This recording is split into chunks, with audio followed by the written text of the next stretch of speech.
জানিস সুপ্রিয়া যে কালকে বার্থডে বাড়িতে ড্রেসটা পরে গেছিল না, ওকে যা লাগতেছিল না, মারাত্মক একেবারে। দেখ কালকে ও যাই নেই গে বার্থডে বাড়ি, গেলে আমাকে বলতো।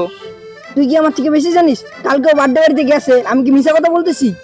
তুই বললেই হলো, কালকে ও যাই নেই বার্থডে বাড়িতে। ও গেছে ওইখানে, আমি নিজের চোখে দেখছি।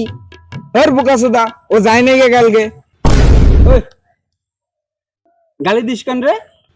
ও কাকু, ও আমার প্রাণের বন্ধু, ও আমাকে গালি দিবে, আমার সাথে যা খুশি তাই করবে, আপনার কি? ও আমার প্রাণের বন্ধু, ও আমাকে গালি দিবে, আমার সাথে যা খুশি তাই করবে,